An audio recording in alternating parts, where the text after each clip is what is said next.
Welcome to Project Mayday. This is our first intro video. And what time is it? Showtime. Ooh, I like that, Zeph. All right, guys, it's been a long time in the making, 8 months or so, and I'm very, very happy that we're finally here, and it's our first podcast. So I really want to touch on multiple subjects. However, in the beginning, I really want to get the viewers and listeners to know what we're about, why we started it, and what's the future hold. What does the future hold? And I think that's the key, the future, because we're dealing with a problem that's very systemic, and we're dealing with a problem that's very prevalent in this day and age. So I'm going to let Bree take it over, and she's your lady, guys. Well, what's currently happening in industry is we see more first responders dying by suicide than deaths in the field. So that is a problem in itself, which also means that all of the critical stress debriefings or planned therapies or community outreach, whatever it is, it's not working. So what I've realized, and I'm sure a lot of you have, is when you have a moment, you have a difficult call, something happens, who do you turn to? Is it your spouse? Is it another coworker?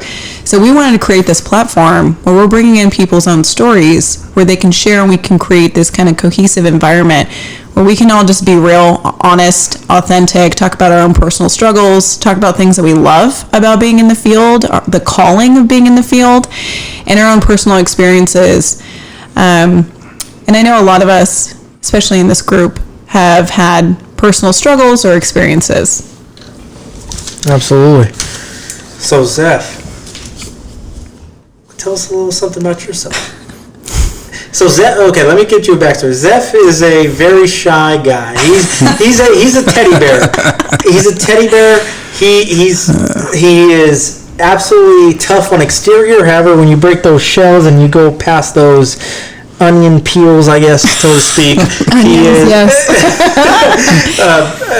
he definitely opens up, and he definitely lets you into his space. So, without further ado, please, Zeph, tell the people. My name is Zeph Nathaniel. Pretty much got started in the fire service right out of high school. I didn't really know what I wanted to do. I just know I didn't want to sit behind a desk. And one of my good friends from high school, they told me to come do a ride-along with his dad at Sac Metro. And we both played sports. We were in football together. We wrestled. And I saw the same environment that I saw in sports in the career, brotherhood. We knew each other's families. Got along together, played jokes on each other, and that's pretty much what I was looking for. And when I did that ride along at Sac Metro, that's what I saw. I knew that was the career for me. So right out of high school, went to Columbia College, Fire Academy, EMT, and then eventually paramedic school, and then got started in my career up in Kelseyville. 9.5 years out there, ALS. Fire department, and had some good memories up there, fought some good fires, and ran some good calls, and met some good people, and that's pretty much it. Now I'm a fire captain up in Twain Harte area, up in Tuolumne County, and just trying to pass the knowledge and start people's careers. That's what I've been doing. Yeah. So, Bree, on to you. What? Yeah, I kind of had a different experience. I was raised with public safety. I would have been the fourth generation law enforcement, but I realized that wasn't for me. I thought maybe I was going that route, and I realized, maybe I'm more towards medical. So I ended up going EMS, EMT, then to paramedic school, and loved the job. So I've been a paramedic now, or in EMS, for over 10 years, and became a supervisor in the field, And now I'm actually a full-time instructor, and I've realized kind of a different calling while I'm still in the field part-time by being an instructor and trying to change the next generation of some of the issues that we deal with of you need to be tough no matter what, because sometimes that is impossible. So I've always had a passion for it, and I know that you share the same passion. Absolutely. So for me, guys, I don't have anybody in the fire service, and I don't have anybody in the first responder type realm. So when I got in it, it was more for self-worth. And so when I got in it, it was back in 2011, and so it's been 10 years, 10 years, and so I've been a paramedic for about 8 years now, 9 years, and I've been a fireman, or I was a fireman. I retired in December. I know Zeph wants to be there someday. I got there a little bit before him. Yeah. However, we have our own journeys, and you'll definitely know of a lot of other people with, different journeys, and that's what we want to portray. We want to portray that there is a lot of voices out there and that they're unheard. And that's the making of why we started it, because we want to give people voices, and we want to give people a sense of camaraderie and a sense of being, a sense of belonging, I guess is a better word. So that's it, guys. I'm in. We're all in. Zeph's coughing, but we're all in, and we're definitely all in 100%. We're here for you. So a little fun story that I want to share with you guys before we get kind of into this is how we all met. It is a very funny, interesting, semi kind of racist on my part, but oh no, here we go. So Zeph and I got hired on at a fire department in Northern California, and it's a small department, and it was about 10 of us that got hired on together, 10, 11. Like 13, yeah, 10, 13. Yeah, and so I didn't know Bree at the time, and so Zeph showed up. We did our physical agility, we did everything. We did our written exam and all that kind of stuff. And then I didn't catch his name, so I didn't know his name. So after everything was done, we did our psychiatric eval and all that kind of stuff. Surprised you passed. Absolutely. Yeah. Absolutely. So after all that, after the psych exam, I was feeling real iffy about me getting the job because he asked a lot of questions and I didn't know how to answer them. Should I answer them truthfully? Should I answer them, just being a plain Jane? I didn't know. So after the test, I looked up the email thread of all of us that were going through the process, and I stumbled across all these names: David, Jacob, Cameron, Carson, all these people, and here's Zeph from.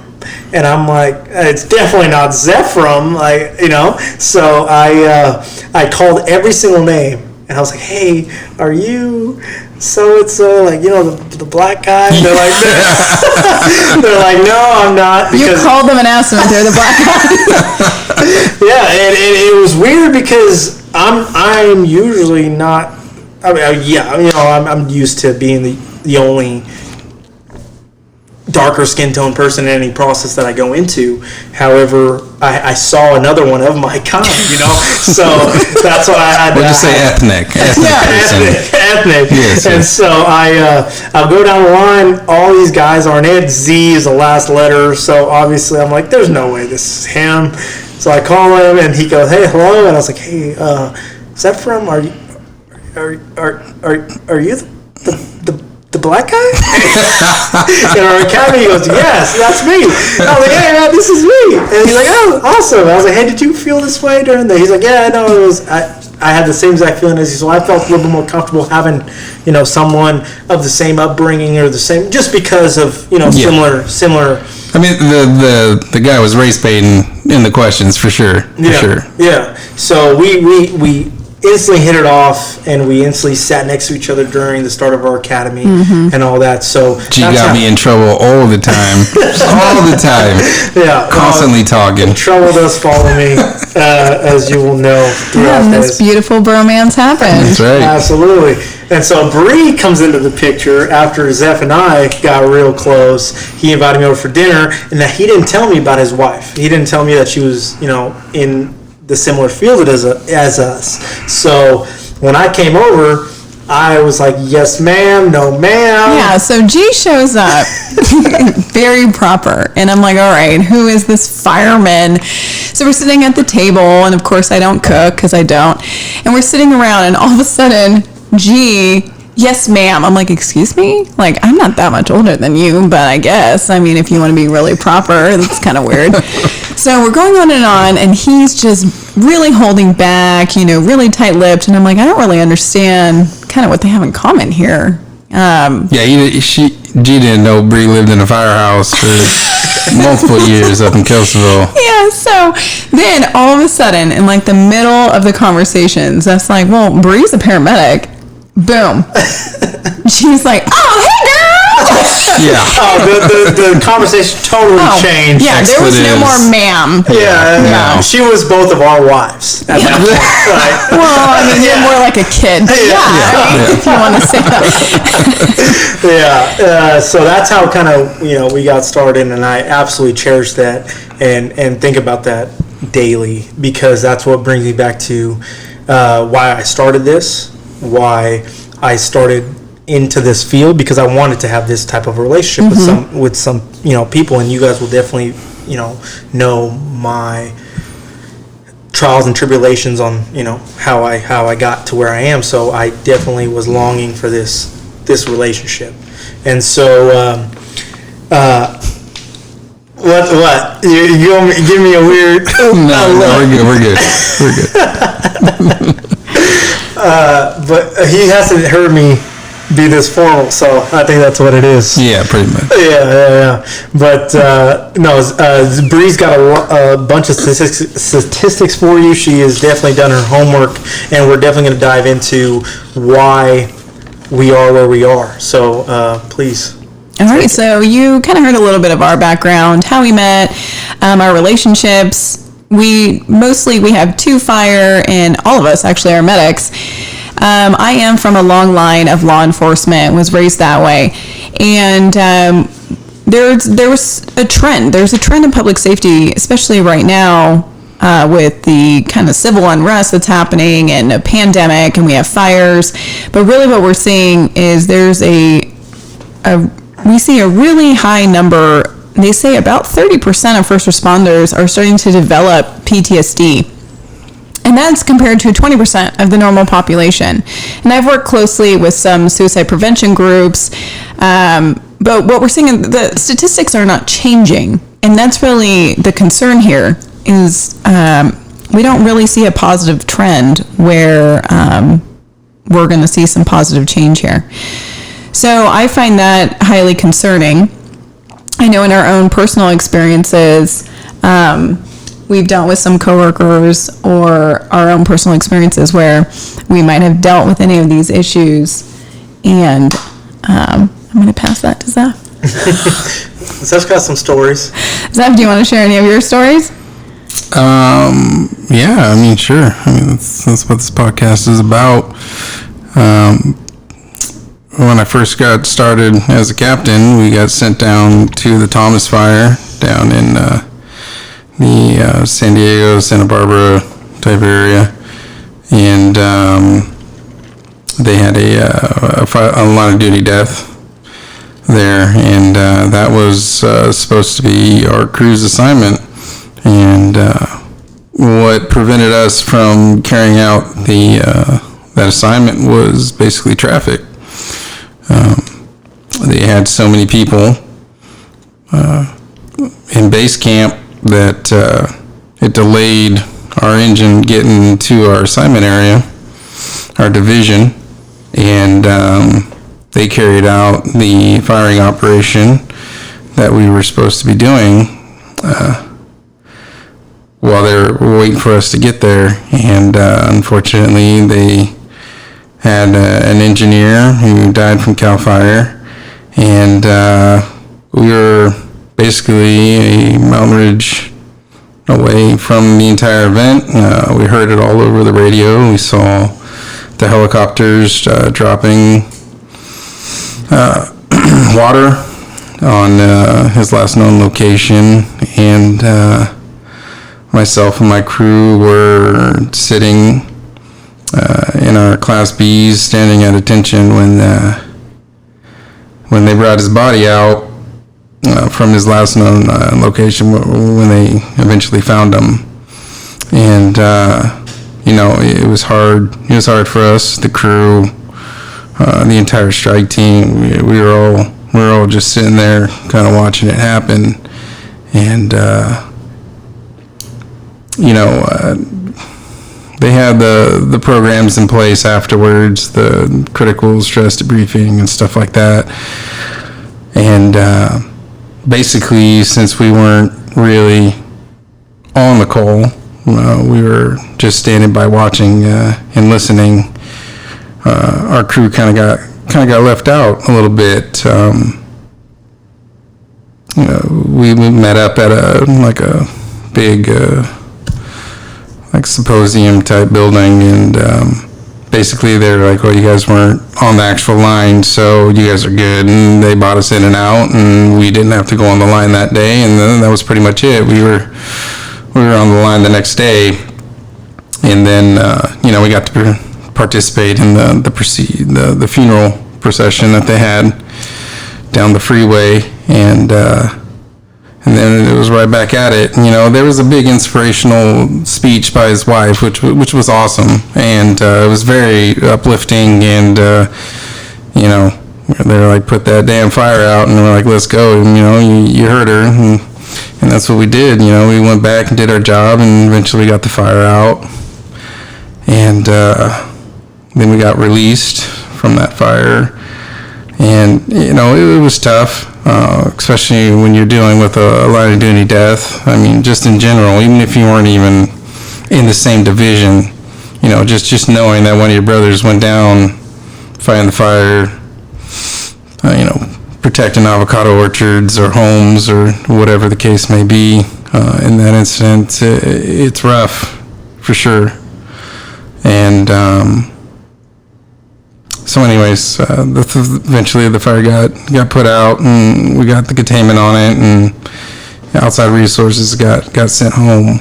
And on the way home, I got a phone call from my wife, Bree, and she said, hey, Alan, no one's been able to get a hold of Alan. And Alan's not a fireman, but he was one of my groomsmen in my wedding, and really good friend. Played football together. I lived at his house my junior, senior year, and his mom was my mom. Sandwiches and Gatorades all the time when we were at his house. We'd be playing Twice cards. On Sunday. Yeah, exactly. Alan was like the only person I knew who was as competitive as me. We could turn anything into a competition. It didn't matter if it was hearts, or we plugged in the old Super Nintendo and played the old games that we thought we were masters at. It didn't matter, right? We just went at it constantly, 100%, all the time, and talking trash the entire time. Alan was my dude, and I knew he had some problems with depression and stuff like that, and Bree said that they couldn't get a hold of him, and they came home and saw the beer cans on the table. I'm like, all right, maybe Alan's just drunk and he's just out somewhere. And I called him, went straight to voicemail, and this is the whole time I was driving back from down south. And like I said before, I was already kind of torn from what happened on the fire. And so I call him and leave him a message, and I'm like, hey man, you wanna want to get that butt whooping Smash Brothers, you pick up the phone kind of a thing, and just trying to get him to call me back, and there was nothing. And, when you're driving from down south back up north, you lose reception every once in a while. So I just kind of left it at that and expecting to get a voicemail. And I didn't. And eventually, I got back to the station, packed up my stuff, came home, and, my wife met me out in the parking lot, and, she smiled and she was happy that I was home. And then she kind of told me, she's like, Alan killed himself. He shot himself out on I-5. And it was one of the hardest days of my life, for sure. I lost a brother and come home and lost another one. And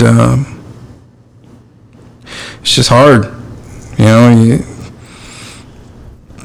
One's just a matter of happenstance, wrong place, wrong time, and then you got the other one that's preventable.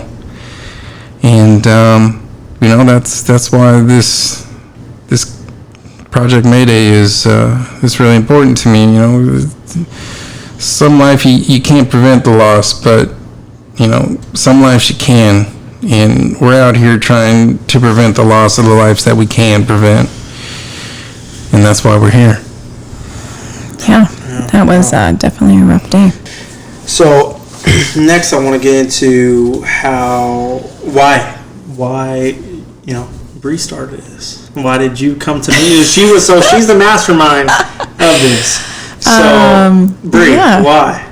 Well, my own personal experience was growing up in a law enforcement life, and actually it was kind of public safety on both sides. So my dad was a sergeant for CHP, my grandfather was deputy commissioner, and then on my mom's side my grandfather was a fireman.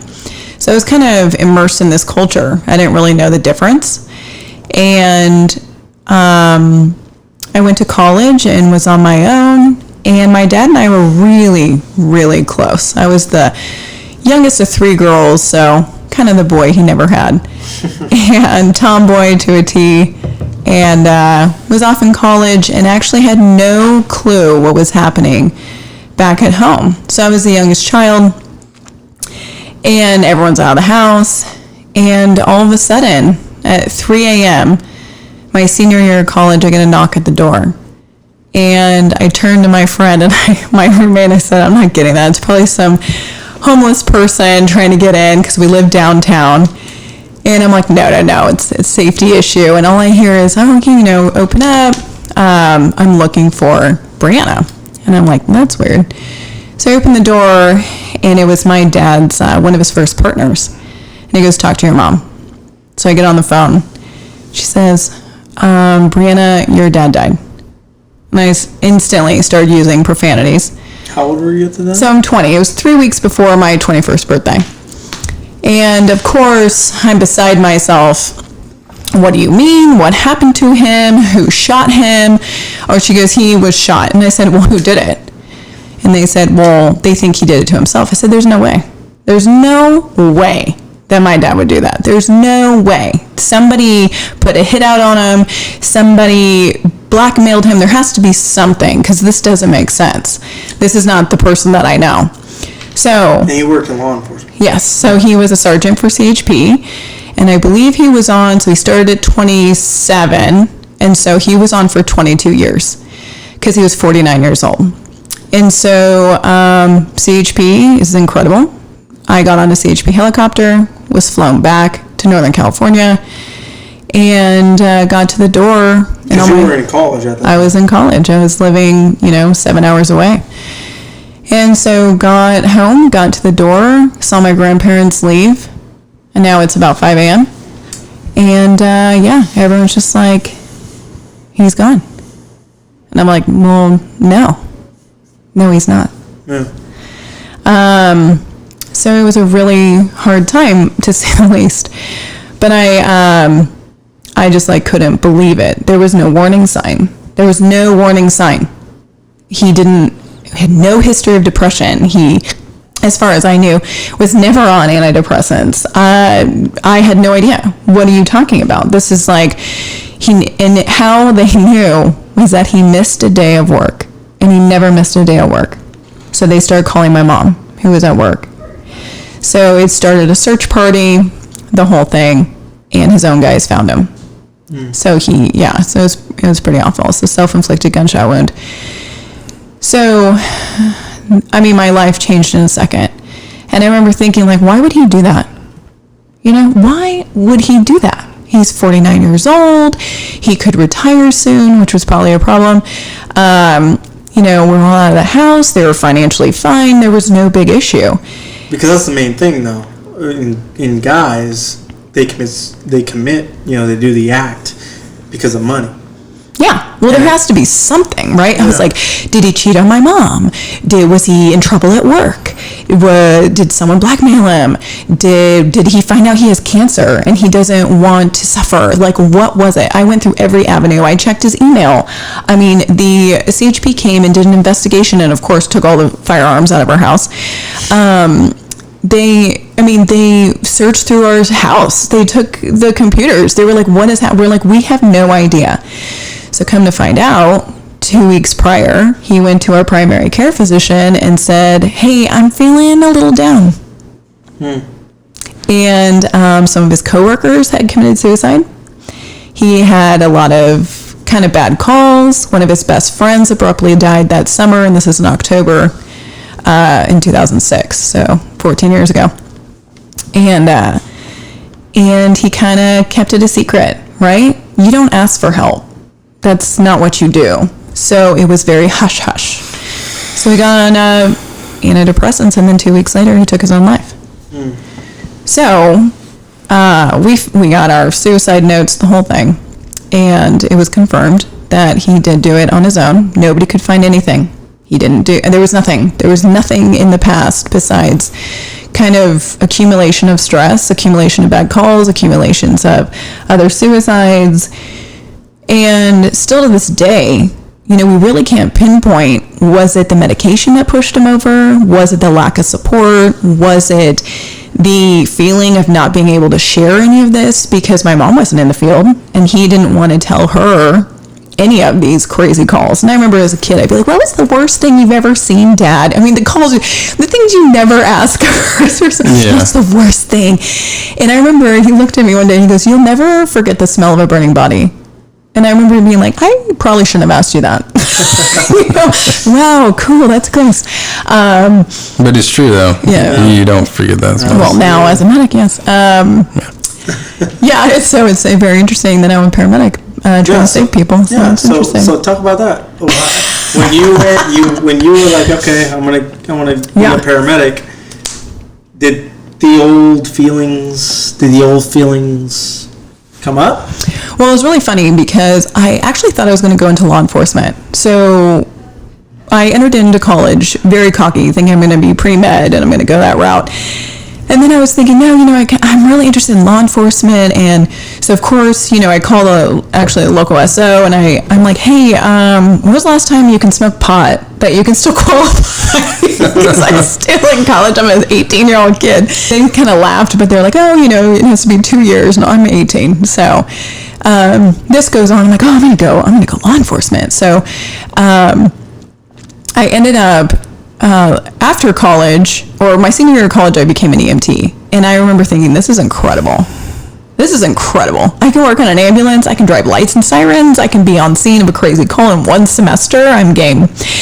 So then I started working down south. And while I was working as an EMT, I said, yeah, I'm going to go law enforcement. So started with Border Patrol, kind of made my way through, made it all the way to the end. And I'm like, this is not for me. I don't know if I'm not brave enough. I don't know what this is, but my whole body is telling me this is a bad decision. So I realized, you know what, this isn't my path. And as I continued on, I fell in love with paramedicine. I was the really annoying EMT partner asking every single question possible on why my paramedic was doing what. She looks at me and she said, why don't you just go to paramedic school? Stop asking me. So that's what I did. It was just kind of a odd journey, really, but I'm very happy in the situation I was put in. And I think it was interesting that, yeah, I'm a paramedic now after all this time. And, yeah, I don't regret it. I actually think, G, your story of how you got into fire as an Indian is incredible. That's a great story. That is a... So why don't you go ahead and talk about your flight to New York? Yeah, so my flight to New York. So in 2011, you guys didn't know me back then. However, I had a turban and a beard. And so when I was done playing basketball and, exhausted that avenue in life, I decided, you know what, I'm going to go to the counselor and see what my options are, because I didn't know my options. All my option was to put a ball in a hoop, because I grew up in the lower income parts of Sacramento, and I was okay. It's time to do something else now. Now, let's see what we can. Well, I mean, you're 5'5", so what did you really think? No, I'm 6'4" with shoes on a good day where the moon is in the right quadrant, and so. Yeah, so I just go to my local fire station. My local fire station is what Zeph mentioned, Sac Metro, and so I go to Station 26, and I'm like, hey guys, and again, I don't know the ritual of coming in with a suit and a tie and all that kind of stuff with ice cream. That's like the tradition, right? I didn't know that because I didn't know anything about it. So I showed up in shorts and a t-shirt with a turban and a beard, and I said, hey guys, I want to be a fireman. What is it?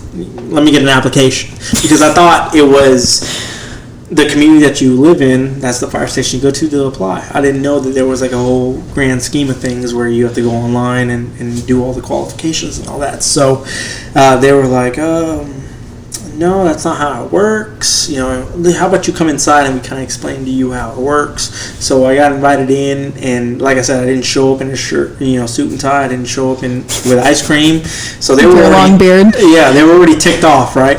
So I kind of laid it out for them, like, hey guys, like, this is what I've been doing. This is what I want to do. Am I going to be able to apply here? And they said, no, you're not going to be able to apply. You got to be a paramedic, blah, blah, blah. So they kind of lined me up on how it's supposed to be. And so I asked them, hey, what fire department would you want to work for if you had your say all of fire departments? And they said FDNY. And again, myself, who does not know a lick about fire departments, I said, where's that? And they looked at me just puzzled. They're like, that's New York, man. That's New York. And I was like, okay, perfect. I guess I'm going there. And, I didn't say that to them, but in my mind, I'm like, I guess I'm going there. So I leave. And I wish they would have told me, hey, man, show up with ice cream, show up with something. Don't show up empty-handed, but they didn't tell me that. So I go back home. I walk back home, type in on Google, FDNY, and the first station that pops is Station 11. And so I book my flight. I go to Station 11, and again, I'm not in a suit and tie. I'm in shorts and a t-shirt, maybe a sweatshirt. New York's cold, and so I show up at Station 11. I knock on the door, and a guy with handlebar mustache about down to here opens up, and I'm like, hey man, I'm ready to apply for a job. I got my suitcase with me. Okay, wait, so hold on. You have a turban on, Yes. a full beard, Yes. in shorts, showing up And the house to New York. And after 9/11? Yeah. That was 2011, so we got 10 years. Oh. We gave him a good time. We gave him a good time. Never forget. Exactly. Okay. Never forgive, never forget. Yeah. So show up. maybe forgive, but don't forget. But knock on the door, they open up, and I'm like, hey, I'm here to apply for a job, and in his New York accent, no, you're not.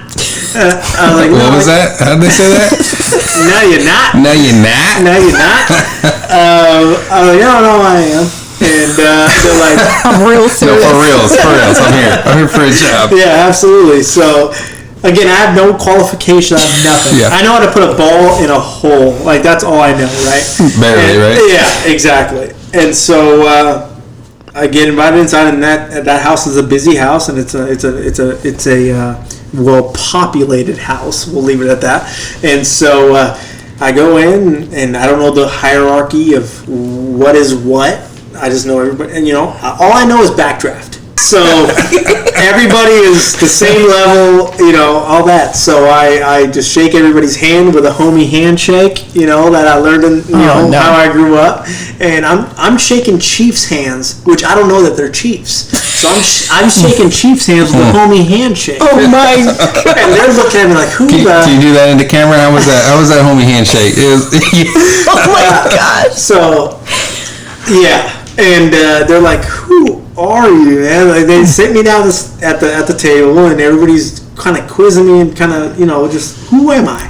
And I'm like, hey, I'm here to apply for a job. They're like, hey, man, you look like one of them that took down the Twin Towers. Why are we going to hire you? And honestly, at that moment in time, I knew that that's real. Like, that is a real threat. When I went to Sac Metro, it wasn't like that. It was more PR. It was more, hey, this is what you got to do. They didn't tell me that I can't have a beard. They didn't tell me that I can't have a turban. But New York, they were all about it. They're like, hey, man, you look like the ones that just took down Twin Towers 10 years ago. Like, no, that's not going to make it happen. And it's just the difference of East Coast and West Coast. And I appreciated that, because that's what, put that fire underneath me to, okay, what's more important? Is my mission of what I want to do more important, or is my religious aspect more important? And I had to sit with that, and we've gone back and forth on myself sitting with that, and I came to the conclusion that my wanting to get more of my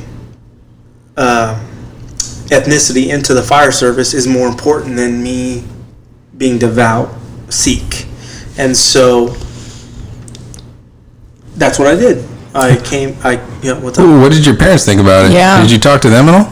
No, I did, and my parents, we didn't have the greatest relationship growing up, as you know, but they said, hey, if this is what you want to do, this is what you want to do, and we'll be behind you. And that was really kind of eye-opening, because they weren't there when I wanted them in the beginning. However, I think they were starting to realize that, and they came to that conclusion of, hey, we're going to be with you now.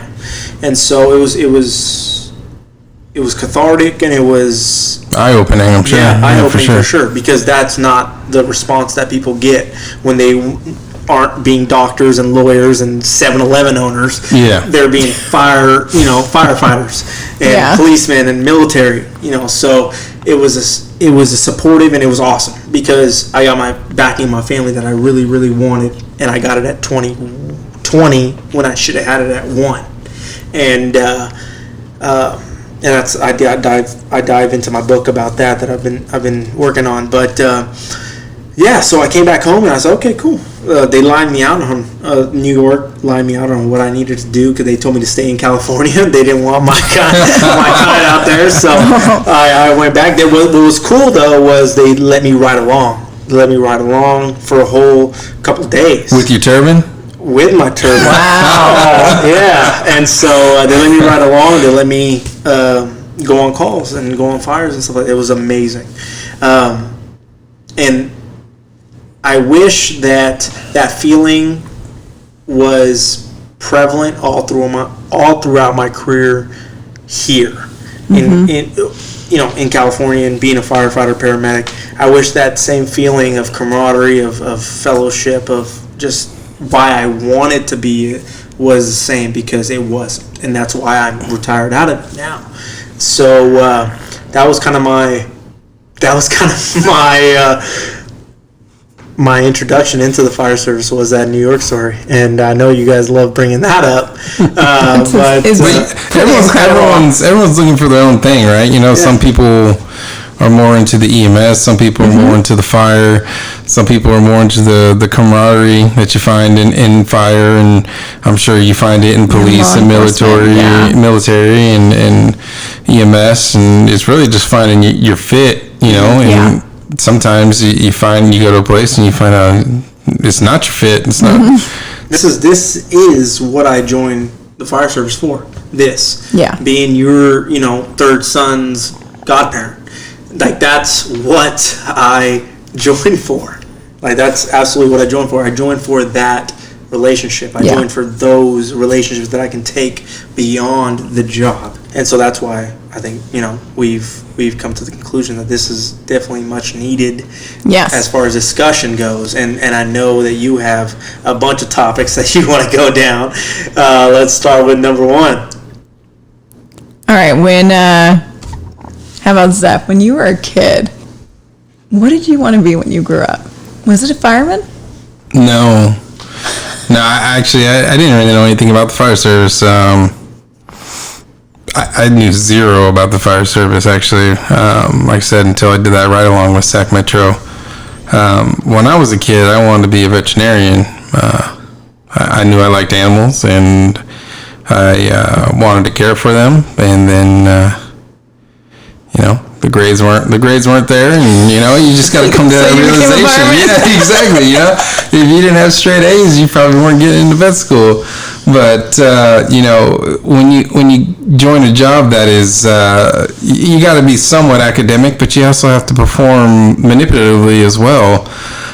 It's a great profession for that. I mean, you can find people that have read at a lower grade level than they probably should, but they can work a fire, they can scratch a line, they can work their butt off, and it's a profession that effort can overcome deficiencies in whatever it is in education that you're lacking.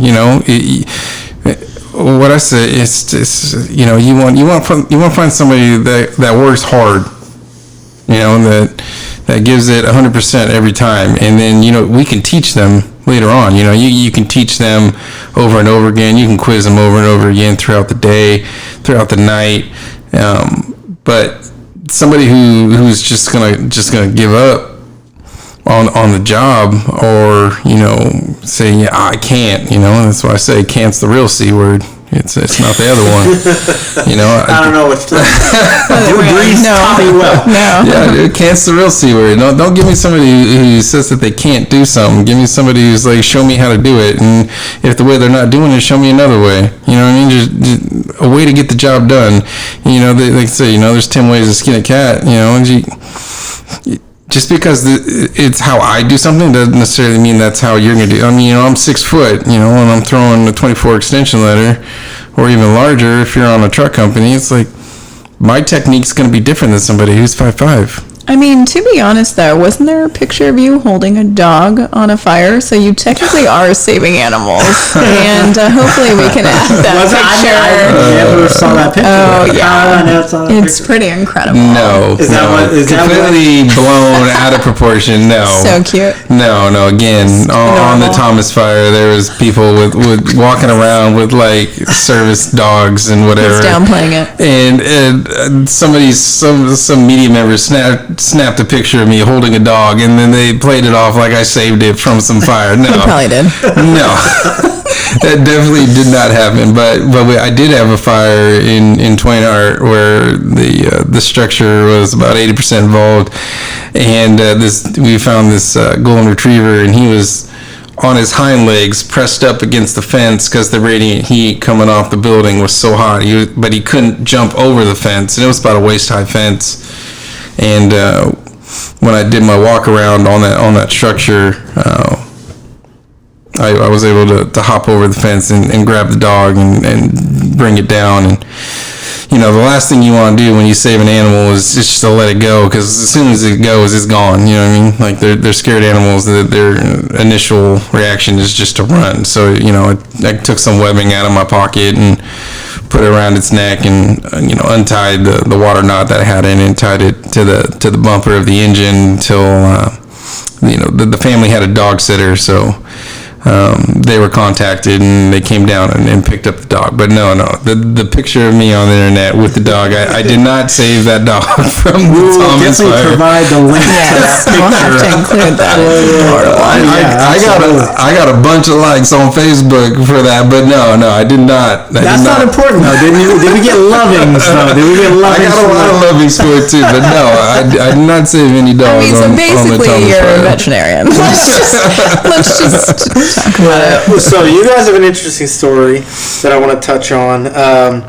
How you guys got involved? I mean, you guys were involved in each other's lives, throughout middle school, elementary school, high school. Yeah, And you're asking us yeah, our let love me story? take this over because Bree's No, I going to got fluff it it. up. No, I got we're good. So basically, me and Bree met in 7th grade.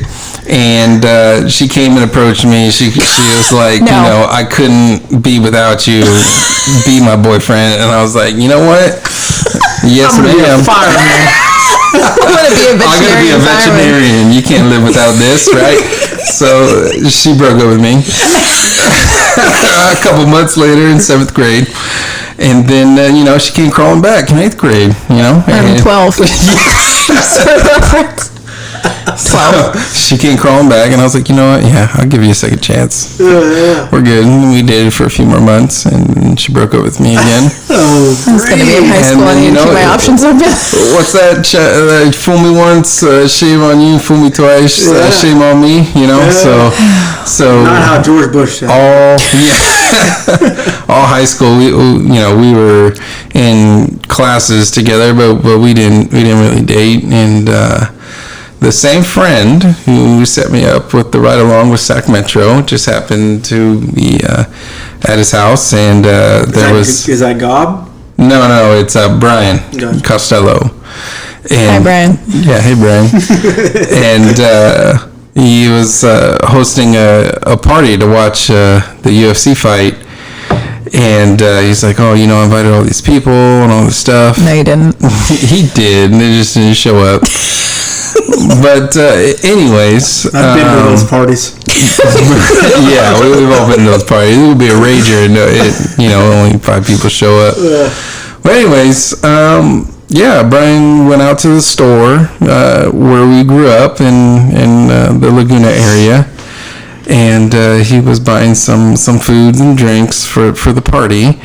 And Brianna just happened to be there. She was living in San Diego at the time. I was buying a birthday cake for my mom. Yeah, buying a birthday cake for her mom. She just happened to be in town buying a birthday cake for her mom.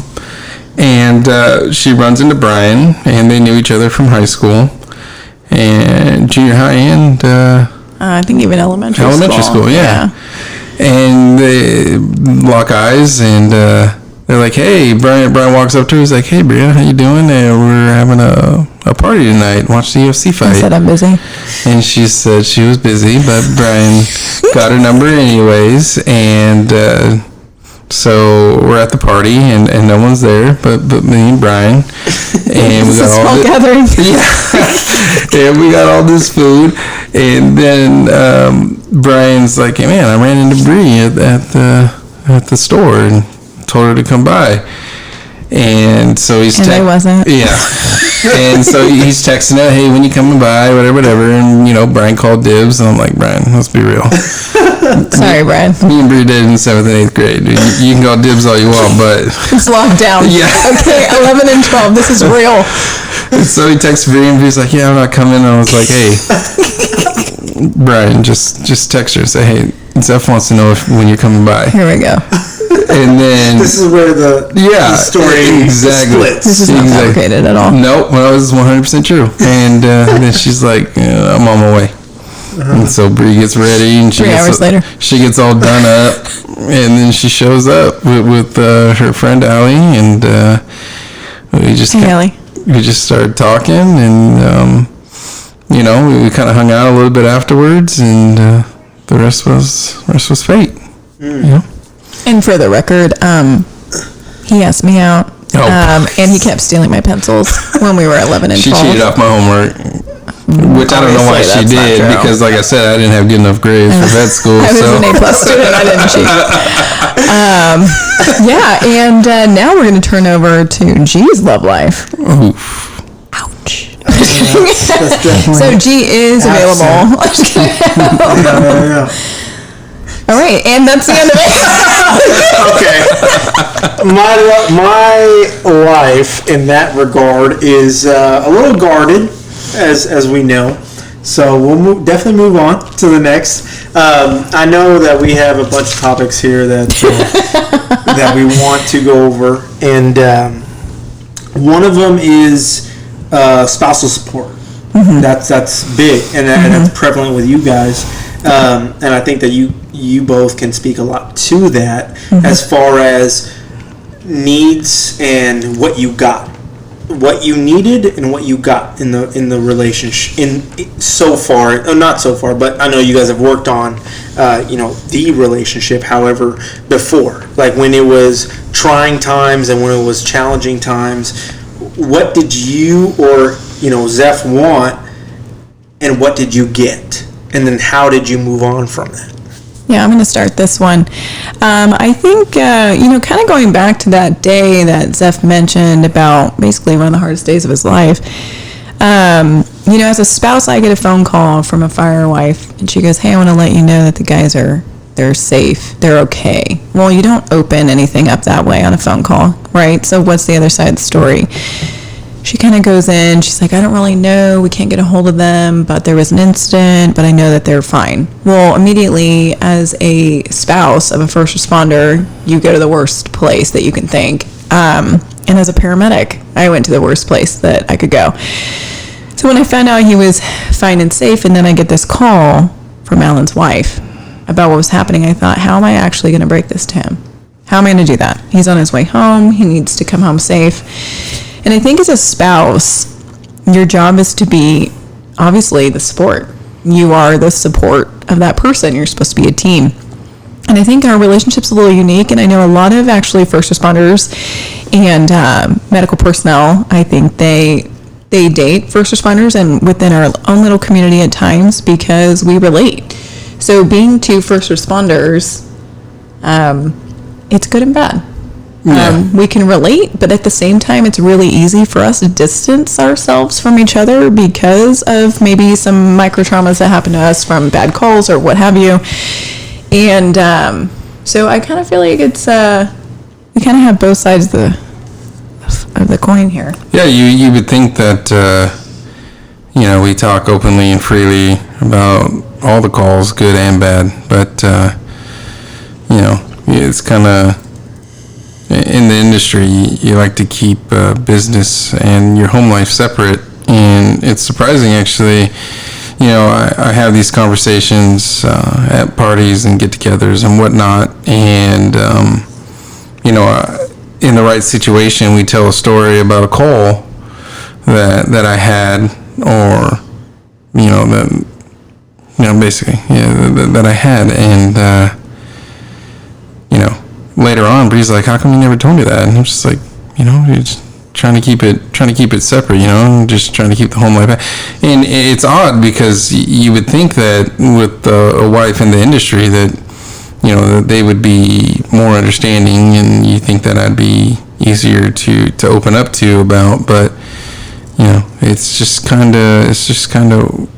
what's bred into it. It's you kind of share that stuff with your brothers because they're the ones who are there with you on the call, or your brothers are the ones that can relate to it. But when you get home, you kind of flip that switch. You're not the captain anymore. You're not a fireman anymore. You're dad, or you're the husband, and they kind of flip that switch, and it kind of changes your whole aspect of everything, the way that you view everything. And it's definitely a hard dynamic to master, even when your wife's in the industry. And you can only imagine what it's like for people whose wives are out of the industry, when you can't just come home and tell some of the stories or explain some of the smells or the sights that you see or the sounds that you hear, or just the decisions that you got to make with somebody who's who's not in the field, somebody who can't relate. And even, like I said, in my situation, I'm kind of lucky that I have a wife who's in the industry, but even then, it's like, it's hard sometimes to explain or to describe the situations that I see, because it's like, when I'm home. I'm no longer, Captain Nathaniel. I'm Dad. And it's just like a different mindset, you know what I mean? But, going off of that too, being parents, our kids, I feel so bad for them, because having two medics as parents, they fall, they skin their knee. I'm like, you're not getting a Band-Aid unless you're bleeding. Like, you're fine. Get up. When they go to the playground, I'm looking at it. I'm like, okay, does that meet trauma criteria? Okay, yeah, get down. Okay. So I think as our kids, we have 3 children, they get good and bad, because I feel like we don't freak out, and at the same time, we are running through the worst case scenarios all the time. Constantly, so yeah, like, yep, I haven't, our youngest, who's 19 months, he's never had a hot dog, right? Number 1 choking of a child, of a ped. And I was choking today.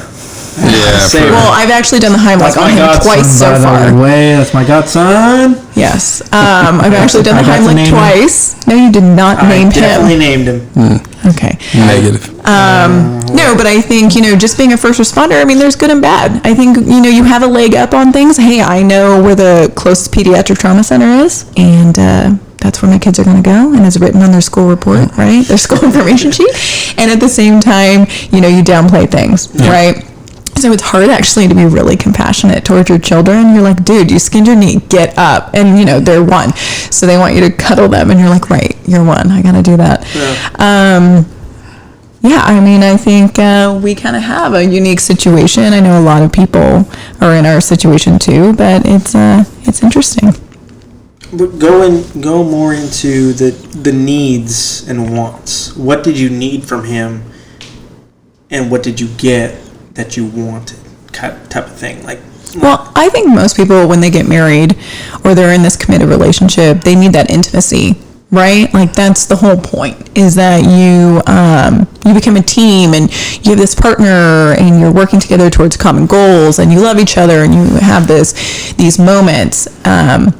And I really feel like it's difficult to get those, because you put on this armor, right? So you are at work, you see these horrendous things, and of course we both have, but you see these horrendous things, and then you're supposed to come home, like Zeph said, and be the dad, and be the husband, and you have to hold it all together. And I mean, you're not gonna cry randomly in front of your kids, right? It'll freak them out, or you have to be present, because, hey, our to-do list is really, really long that day. I'm gonna need you to step it up. I know that you haven't slept, but I don't really care, because we have a crying kid or what have you, and you kind of reach this point of burnout.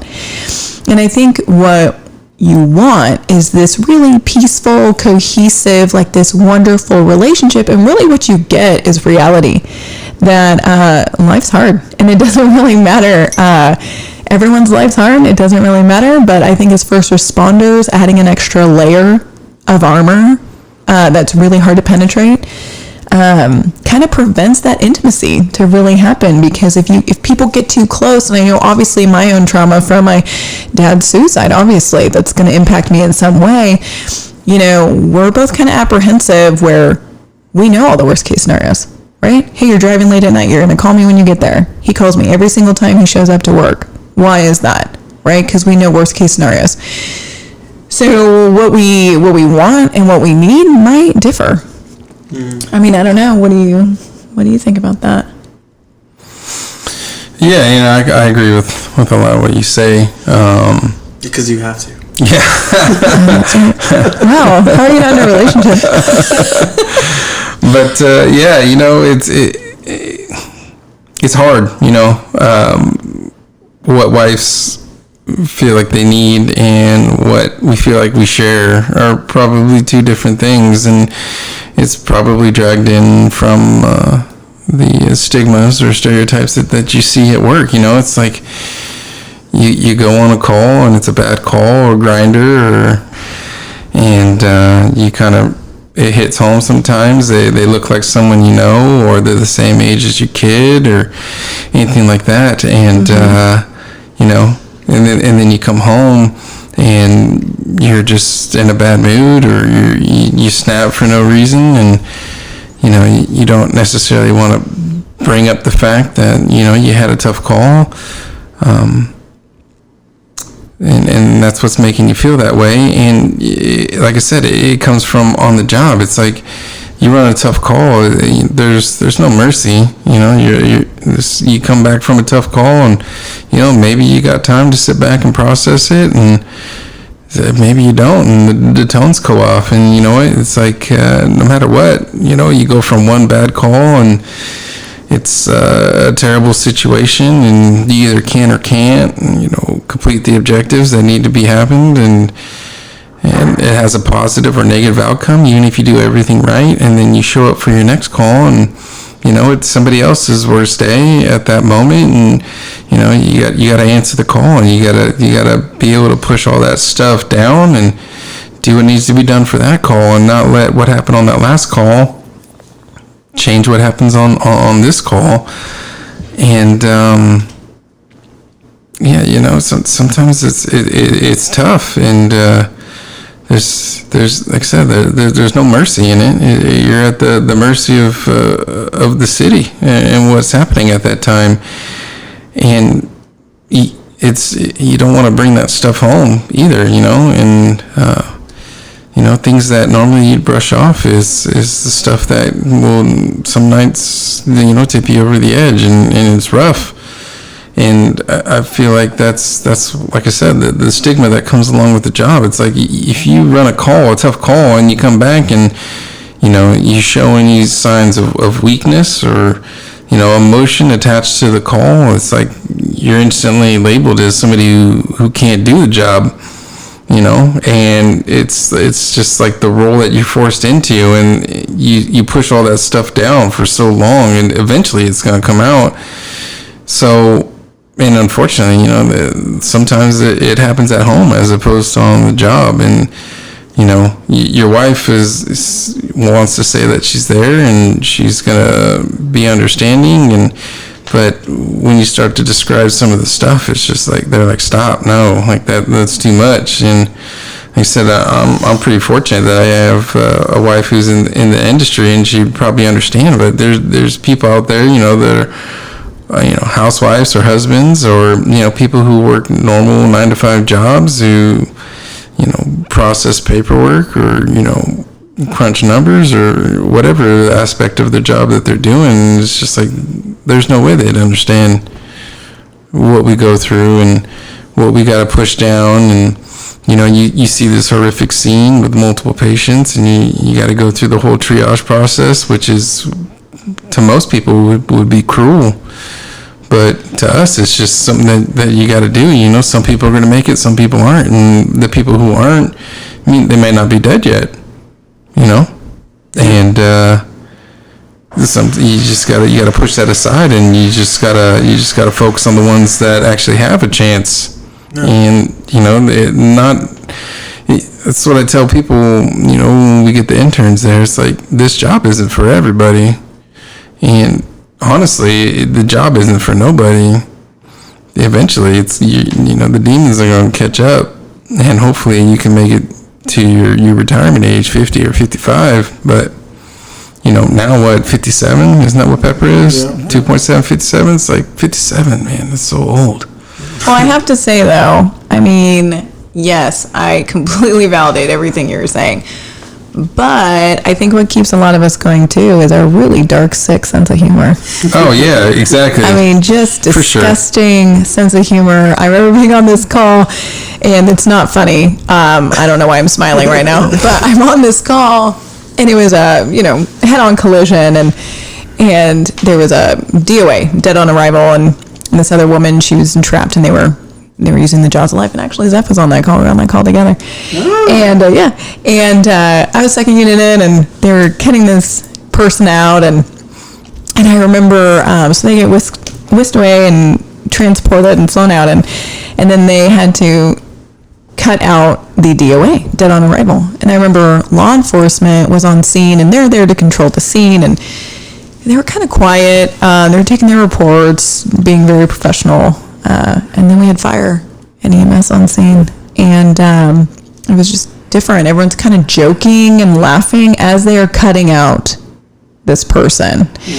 And I remember thinking in that moment, I'm like, how odd, right? That you can completely separate yourself from what is happening and you're making jokes about things unrelated. But if, Lord help us, if a civilian was watching this and we're laughing doing this, it's totally out of context, but that's all the coping mechanism, right? Yep. I mean, you have this dark humor and all this stuff. It's highly inappropriate, but that's the way of processing, which I know, G, you're very familiar with the kind of dark humor. Going back to you in relationships, do you think, I know, okay, we're not going to dive in too deep here, but I mean, do you think it's harder to date because of your history of being a first responder? Do you think your expectations of people are too high or too low in your needs and wants in a relationship? Yeah, no, absolutely. I think dealing with what I've dealt with, because I text you every time I get a bad call, or both of you guys. I have subconsciously brought myself to a relationship when I have been in a intimate relationship with somebody while I'm in the industry is vastly different from what I bring myself in a relationship now. Yeah. So before it was, hey, how was your day? Yeah, it was good. It was fine. It was whatever. It was daily life, or it was daily job stuff. Now it's more of, this is what it was. I had this. This is how it made me feel. All that stuff. Before, I was very closed off. I was very apprehensive because I didn't want that other person to feel how I felt. And I didn't want to bring that other person into my existence, or into my, I guess, your world, exactly. What you're living. Exactly. I didn't want to bring that person that's not in the field into my field, because that would save them.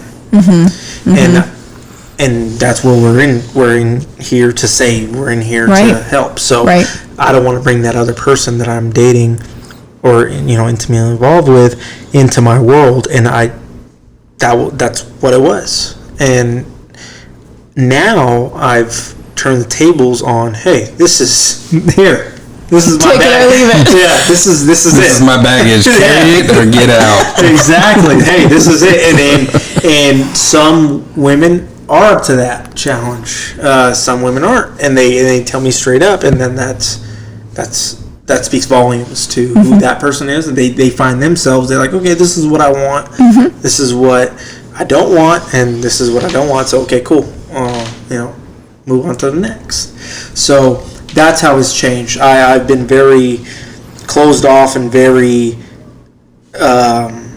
shielded to my relationships in the past when I was in the field. Now that I'm out of the field and I know why I got out of the field and I know why I felt the way I felt when I was in the field, I can better communicate that to someone that I'm dating now. Okay, so why did you get out of the field? I got out of the field because I'm an entrepreneur to my core. I want to create. That's my thing. I want to create. However, I also want to be accepted. And I want to be liked. So when I got into being a fireman was because I want to be liked and I want to be wanted. And so the inner work that I did with myself and when I got out of the field was that somebody asked me, why do I want to be a fireman? I told them I want to be a fireman because I want to be accepted and I want to be wanted. And when that person calls 911, they get me. They get no other choice. And they're like, oh no. Exactly. When I was growing up, that wasn't the case. I was always the outcast. I was always the last one picked. I was always not in the circle. So I subconsciously, and I believe in that, subconscious is a real thing, that what you do in your childhood shapes, what you do now. and, in your adulthood. And so when I was being neglected and being, all this, when I was a middle school or elementary school into high school, I was like, okay, I want to be liked. I want to be wanted. I want to go somewhere where I'm needed. And so I picked the fire service subconsciously, because when they call 911, they get me. They don't get a choice. So I'm wanted. Mm-hmm. I check that box. Mm-hmm. I'm liked. I check that box, because everybody likes firemen, right? Yeah, that's why you went fire. That's why. Everybody likes firewomen and firemen, right? So I check that box. I'm wanted. I'm liked, and that's it. So I was doing the job for the wrong reasons, and so when I finally came to that, I checked myself and I said, okay, that this is why I want to be a firefighter. Mm-hmm. Then okay, I shouldn't be one. I should be what my passion is. My passion is to be a creator, and so that's why we approached each other and said, hey, this is what we want to create this, and that's why I was like, okay. I've already decided that I'm going to leave the field and I got to pursue something else. And this is what I want to pursue. I want to pursue something that I'm passionate about, one, and that I'm detached from because I've retired, and something that I know that needs assistance. And this is it. Mental health of first responders is absolutely real thing. The stigma around it, we want to shake all that. That's why we're having these conversations. That's why we're having people on the podcast. That's why we're having all this, because we want to get that stigma. That's right. We want to get that stigma out and, not even in the conversation anymore. And that's what it was. That's what my, knock on the door, hey, it's time to do what you really are here for, and this is what I'm here for. I definitely sympathize. I definitely feel the same way, where changing the stigma and really looking at making that difference. And it's really, I was indoctrinated in this culture of first responders, right? All the people that all the people that were my heroes essentially were first responders, and I saw a first responder as a guardian of the community, right? If we're talking about, it doesn't really matter what the emergency is. They're the guardians, okay? They're here to help people, keep the peace. And I definitely think it's unfortunate that as of all these statistical platforms, they're coming out that suicide's still up and PTSD is still elevated, and really it's because where's the guardians of the first responders, right? So even though we might rumble amongst ourselves and maybe talk about a bad call here or there, we're still going to wipe our eyes, we're still going to shake it off, and we're still going to go to work, which is the problem, right? Yeah, it's like I said, it's the next call up. Yeah. Pull it together. When somebody calls 911, they don't care about the last call you went on. They care about what's going on right now in that household. So and I think the array of people that we have already podcasted that have been willing to come behind the mic and talk are great individuals. Are great individuals and are great people. From all aspects, right? From all aspects. Absolutely. Police, spiritual, fire, military. Yeah, and just all aspects of life, spiritual, emotional, physical. Yeah. No, absolutely. And we've had your grandpa on. You had the privilege of having your 90-year-old grandpa 90, on. he just turned 90. He was born in 1930. 1930, so World War II. Everything. He's been through he didn't fight in World War II, but yes, he did fight in the Korean conflict. He opens it up talking about Truman. No, that guy is incredible, and please tune into that one. Yeah. However, Zeph, you being black, what has it been like now, and did you wish you had the support in the past? Or not support, but like this Enlightenment era, I guess. It's hard to say. I've had the pleasure of being the first African American to work at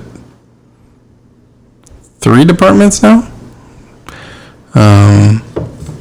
it's a little different. When I first started, and I'm sure what G is wanting me to talk about is when I first started in the fire service, I did have cornrows.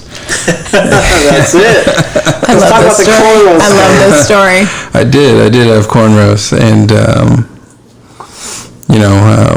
my captain, who was much older, Caucasian male, and he hated it. But the fire chief didn't know if I was having the cornrows and the do-rag on for religious reasons or not.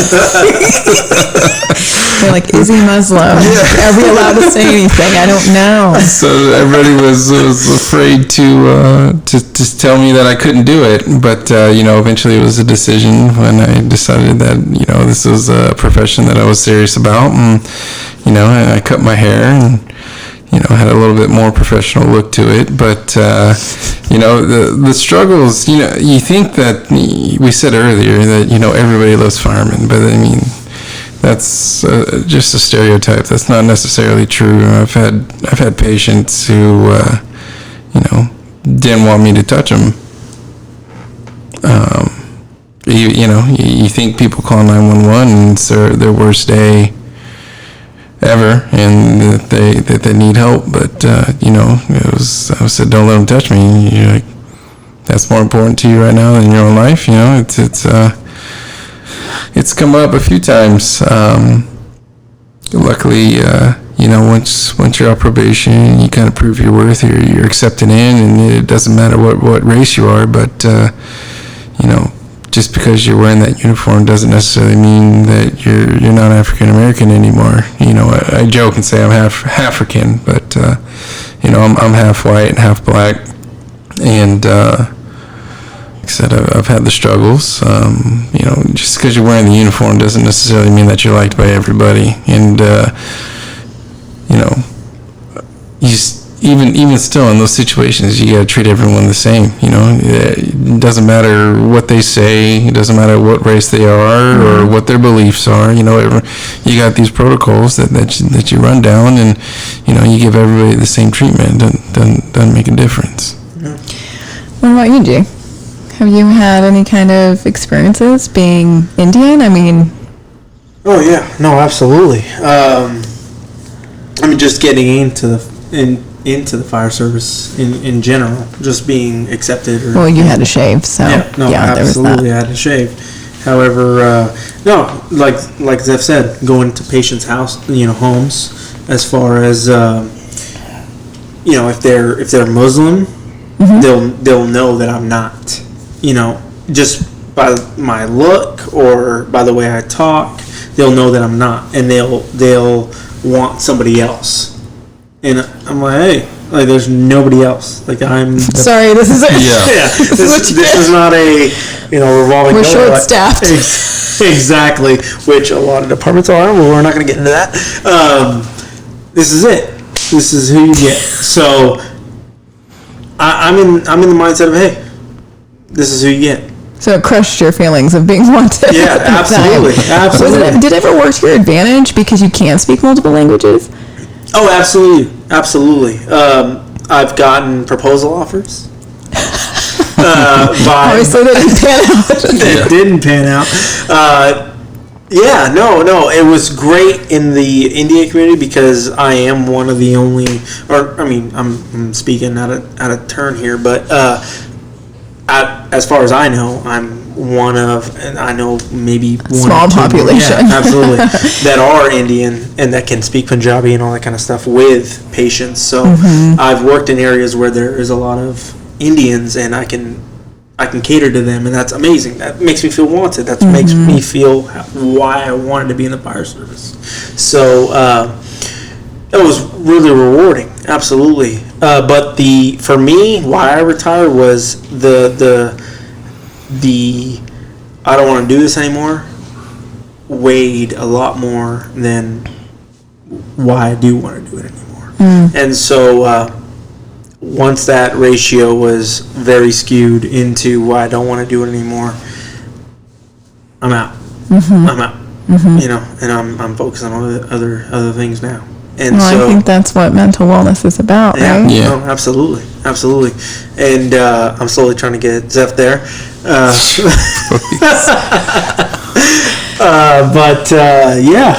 And that's what I want other firefighters to realize, and police officers, military, paramedics, is that there's other options out there. It's not just what you've been grown to, be put in because your dad was a firefighter or whatever the case may be.